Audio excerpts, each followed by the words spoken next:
Hi guys, so for today's video ay samahan nyo kami bumili ng basket, palanggana at saka hanger. Gawa na rin ho, yan na talaga ang pinaka-importante para sa amin dito dahil yan po ang mga bagay na wala kami. Charot!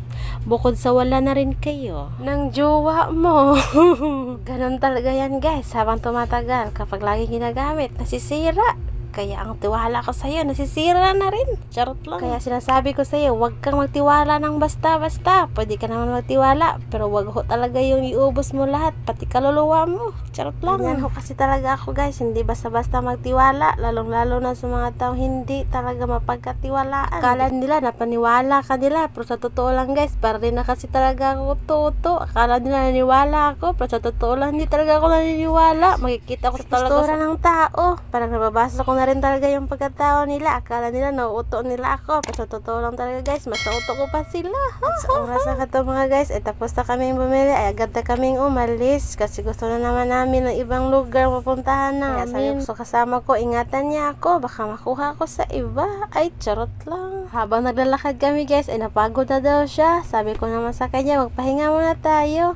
Okay lang mapagod ka sa ating paglalakbay, wag ka lang sa akin mapagod, baka sa Siparitson tayo mapupunta. Napaka-dangerous naman nun. At sa katagal namin paglalakad guys, ay bumili na rin ho talaga kami ng prutas. Dahil naman po, gusto naman po talaga namin kumain habang nagpapahinga. Kaya bit ko na ho talaga ang aking biniling prutas.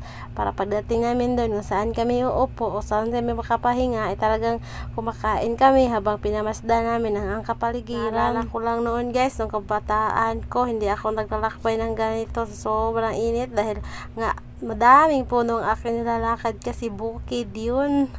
I-share ko lang sa inyo, gusto ko pala talagang bumalik sa dati. Kung may time machine lang guys, ay talagang doon ako talaga sa anak ko nagsisimula. Doon ako sa itlog ng tatay ko.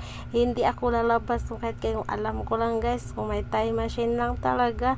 Kasi nga nakikita ko talaga ang tunay na mundo. Ang mundo mo, charot lang. Ang tagal ko kasi talaga makarating sa successful lane. Basta ini-enjoy ko lang talaga ang lahat ng proseso guys. Kasi sa lahat ng bagay, hindi naman po talaga madali. Kadalasan kasi ang nagmamadali ay dyan ho tayo nagkakamali. Kaya sabi ko, kung saan man tayo dadalhin ng panahon, ay talagang magpaagos-agos lang din tayo. Go with the flow, kung baga. Kasi nga sobra talaga ho hirap ang proseso dito sa mundo. Kaya ang sarap naman ho talaga ng feelings kapag nakapahinga ka na sa tunay na mundo. Alam mo ba, yan ang katabi ko, yan ang mundo ko. Huy! Bigaon yan. Pero sa totoo lang talaga guys, habang nag-uupo kami, nagkukwentuhan ho ka talaga kami kung ano ho talaga ang aming plano for the future. Pero puro future lang ho talaga ang aming iniisip at ano yung mga magaganda naming gawin habang kumakain ho kami ng prutas. Napakaganda naman ho talaga ng ambience dito, mainit na malamig, basta ang ganda ng feelings. Kaya nga napagmasda namin yung kapaligiran, ang saya-saya ng mga puno dahil makikita mo talagang sumasayaw sila dahil nga rin talaga sumasabay sila sa agos ng hangin. Kaya sana sa ang buhay din namin, ganyan din kami masaya na habang ini-enjoy ang proseso ng successful lane. Pero sa totoo lang talaga guys, sobrang hirap kapag may pinag-aralan ka pero talaga hindi mo pa nakukuha yung talagang kung ano ang gusto mong marating sa buhay. Pero ayos lang yun kasi nga kami ay ini-enjoy lang talaga namin at hindi kami nagmamadali. Pero sa totoo lang talaga guys, parang pa-expire na yung mattress namin. Charot lang kasi matanda-tanda na rin ho talaga kami. Pero sabi namin sa isa't isa, hindi kami pwedeng makagano ng buo basta wala kaming bahay, lupa at negosyo. Para hindi naman ho talaga kami pabigat sa lipunan o sa gobyerno. Dahil ho pag marami kayong anak at saka wala naman talaga kayong sapat na income, kapag hindi naman kayo nabigyan ng ayuda, ay talagang sinisisi ninyo sa gobyerno. Kaya iniisip namin kung anong makaganda at pakatulong din kami sa ating lipunan. Kaya ngayon, pinakita ko sa inyo kung gaano kami kasaya na malapitan. Diyan lang pala kami sa Carbon, pero as in, sobrang ganda ng ambience. At saka kami lang yung tao sa mga oras na to. I mean, yung mga tao ba na nag-uupo-upo sa side-side lang. Ano kaya ang ginagawa ni Hero? Parang mugmug niya yung buko juice. Wala talaga yan sa wisyo. Basta makakasama ay as in, lahat ginagawang joke lang. Pero guys, parang may naisip ako dito. Parang gusto ko talaga kumakain ng takoyaki. Kaya sabi ko, di ba, ang ganda. Sabi ko sa inyo, ang ganda, oh, di ba? Ang ganda ng noo ko. Charot lang. May nakita ko. Nakita nyo pala yun sa taas, guys. Yung sun in moon. Oh, moon yung agtang ko. Yung sun talaga, literal na sun. Sobrang ganda talaga. Diyan, kapag tanghali kayo, kapag andyan kayo magtatambay-tambay, sobrang ganda. Basta fresh na fresh talaga yung hangin. Gusto ko lang ho talaga subukan kung anong lasa ng takoyaki, boss. Kasi nga, first time ko din. Dalawa pala yung flavor yan. Go vegetables at saka squid. Pero ang sinubukan ko, guys, ay yung squid lang muna. Dahil nangharon nga, parang palagi naman ako kumakain ng gulay. Kaya doon muna ako sa squid. Charot. At dinala ko na. At yan na ho ang talaga ang kanya hitsura. Sobrang masarap naman po talaga. Pero sa totoo, kapag tinikman mo nung una, parang feel ko hindi masarap. Pero sa katagalan, guys, ay masarap naman po talaga. Kasi nga, first time ko din kasi kumain ng ganyan. Kaya parang ninam-nam-nam-nam ko munang lasa. Kasi sa totoo lang talaga, guys, pagkain lang ho talaga ang aking kaligayahan. Dahil pagkain lang to talagang aking gusto sa lahat. Hindi ako mahilig sa mga marites. Pero mas masarap para talaga kapag magmarites na may kainan. Parang ginagawa nyo lang sumsuman. Hoy, masama yun. Marites lang ho yung masama. Pero yung minamarites namin o yung laman ng content namin ay puro naman ho talaga future yun. Mas maganda magmarites, guys. Lalo na kapag future ang usapan at saka yung mga taong mga business minded, kasi may matutunan ka ho talaga.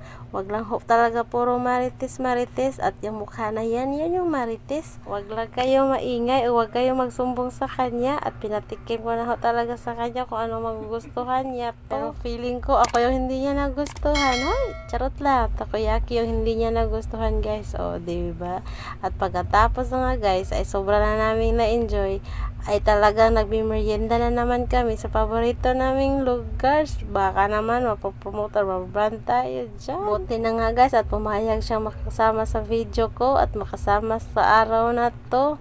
Dahil nga minsan lang ho talaga to ganyan. Ewan ko kung anong napasok. Baka napasok ako sa kanyang isip. Hoy! Sobrang feel nga ho talaga niya na makasama ako. Hoy! Charot lang. Pati ako rin. Gusto ko siyang makasama. Walang gano'n. Kaya sa araw na to, guys, sobrang ko talagang masaya. Sobrang galak. Kasi nga sumasama na siya sa video ko. At saka minsan lang ho talaga kami sasama. Lalo na kapag may mga special na araw. Dahil trabaho namin, pareho kaming busy sa isa't isa. Pero sa panahon na to, guys, para nagbigay talaga ho kami ng oras sa isa't isa. Dahil sobrang tagal na rin ho talaga kami hindi makasama sa araw na to. Sobrang special kasi para talaga sa amin ang araw na to, guys. Kaya sinusulit namin yung mga bawat minuto na makasama nga kami. Kaya ito na ho talaga ang resulta sa aming dalawa. Parang puro pagkain lang ang aming natupag, diba? Kaya nga talaga, guys, kapag kaya hindi talaga sa katawan na sobrang makina kasi nga puro pagkain naman yung laman. At saka yung utak, hindi ko alam kung pagkain yung laman, pero talagang puros video lang at mga content sa aking utak. Kasama kaming dalawa, guys, pero pag-usapan namin kung ano naman yung magandang content ang ibibigay namin sa inyo, o naisipan namin kung ano ba talaga yung mga bagay-bagay na gusto naming marating sa buhay, at saka i-share din namin sa inyo. Pero nakapag-decide na talaga kami na kailangan na namin full-time dito, or hindi talaga siya as in full-time, pero gusto namin na everyday na mag-vlog or everyday na mag-video or mag-upload para naman may ma-update kami sa inyo. Dahil kahit konti lang ho talaga ang ating bahay sa ngayon, pero palakihin natin yan soon.